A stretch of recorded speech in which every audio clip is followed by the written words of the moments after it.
right. He's been accusing them of things which aren't true, such as calling him a Jew. That's completely lie, just nonsense. He promised support in terms of legal, financial, and media support to occupations. None of that has been seen. This has to change. Because we can't have an NUS that will divide the movement just because they're undemocratic and that no one in this room, other than John and the President-elect and two others, have a say. Because none of you, unless you're running the NUS delegate, will have a say in who comprises NUS. That has to change.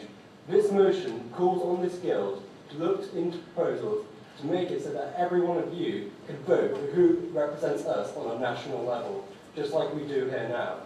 I mean, if we had a proper NUS executive that had to pay attention to the voices of every single student, they would have to listen, they would have to represent us, and finally the student movement could stay united behind the NUS rather than the fragmentation it is suffering right now that serves to undermine the cause and weaken any hope we have of protecting the education that we need and love. Does anyone have any questions for Andrew before I ask anyone to speak against the motion? No questions? Okay, would anyone like to speak against this motion? Okay, I'll start with Mr. Newton speaking against. Okay, you have 2 minutes. Alright guys, I've actually been to NUS UK. It is a bit of a crazy shop, but people like Aaron Porter are elected by people like us who do go to NUS and try to do the best job possible. NUS doesn't have the finances, unlike big trade unions like Unite. It's really struggling. It's flat to the board at the moment, like this building here is. It's struggling to try and represent students as best as possible.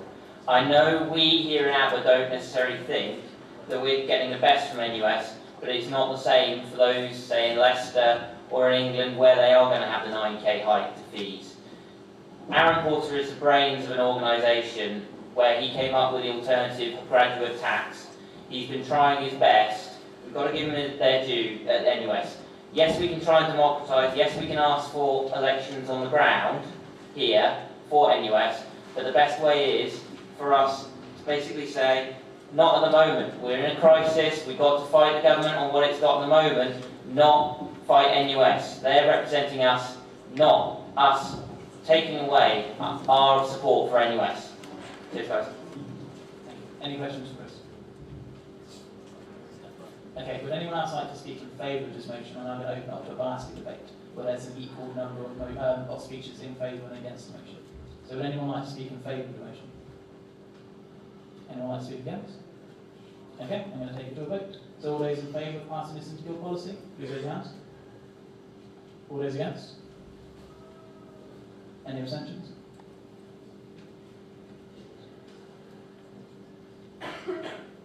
I'm just going to take it to a proper count. It's a little bit too close to be sure. Okay, so all those in favour, raise your hands again, please.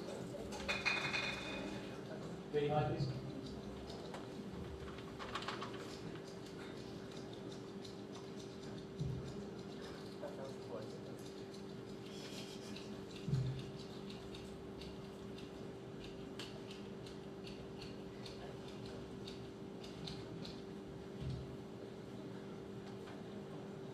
In favour.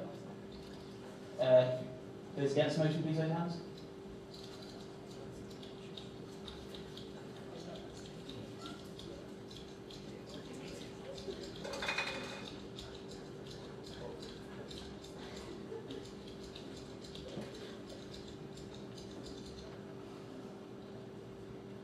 Those against, the motion falls. Okay, we're now going to move on to the next motion.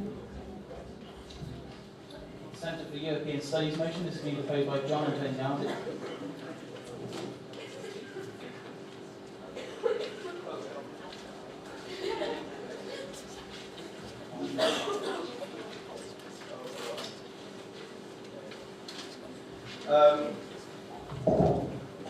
I'll just kick things off now. It's quite a straightforward one, to be honest. As you're all very aware, the Centre for European Studies has just set up shop in the university, and the main reason why this motion is just for us to throw support behind it and really try to help them develop as a department, and really to sort of share services to just boost their boost their profile on campus, and just to hopefully spark up some news like joined up department work on campus. So I think it's a really positive move that the university's taken, and I'm really just to be a part of it. So I hope that the general meeting will get behind me on that. It's going to be a lot of fun with that.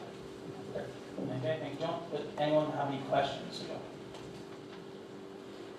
Okay, would anyone like to speak against? Okay, I'll take it to a vote. All those in favour of passing this motion into your policy? All those against? Any abstentions? The motion clearly passes. Okay, now we're going to move on to the motion Real Ale. This is being proposed by Ainsley Gilbert. So you have a 2-minute speech in favour of the motion.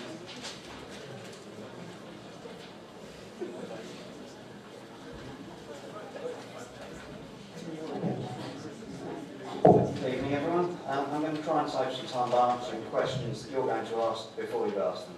Firstly, what is real ale? Real ale is real beer, it's traditional beer, it's brewed with traditional, normally British ingredients, only brewed in Britain really, and now America.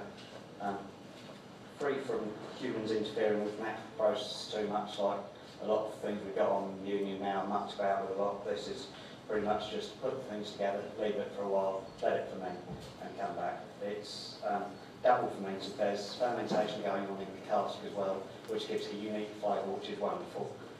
600 different brewers in Britain, 2,500 different beers, and 60 brewers in Wales as well. So it's supporting the local economy too. It's also cheap. You're not paying for the advertising campaigns for sort of Carling to sponsor huge numbers of rubbish events. It's there. The beer does the talking. Is there a demand? Stupid question. Do students like beer? Yes. But it would be stupid to ask for the union to put something on which won't sell. It'll be bad for beer in itself. It'll just sit there and people drink rubbish pints. We don't want that. And it'll cost like money. But I know that there is a demand for real ale across the country and specifically in Aberystwyth.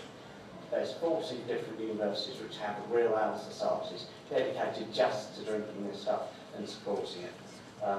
There's some that have beer festivals. They've got through 900 gallons of beer in a couple of days. Now, that's national stuff.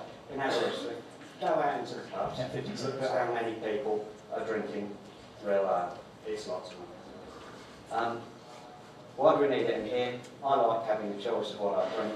I like to come out to the union party. I can't do that at the moment and drink what I want to do. That's fine. Thank you. Would anyone like to ask any questions of Ainsley? Okay, so we have a question. Your name first, please.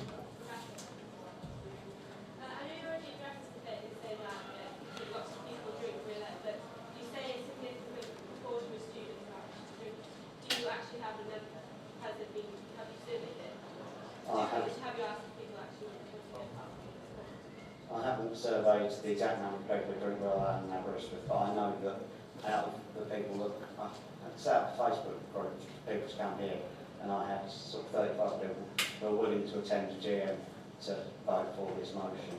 So out of sending that to 70 people, that's not a bad turnout, and I'm very confident that I've managed to make it worthwhile. Any more questions? One more question from the floor? Your name first, please. Pardon? Robert. Wallet. Yes. Your last name as well, please. Hardware, sorry. Hardware. Robert Hardware. Yes.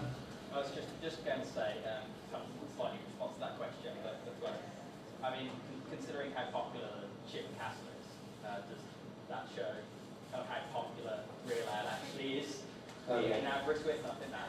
Not just Chip and Castle, virtually every pub in Aberystwyth serves real ale. This is one of about 5 places where you can't get a pint of real ale in Aberystwyth. And it's disgusting that this is one of them. Is that a question, John, or speak against? Is this about it having to go through the finance in general?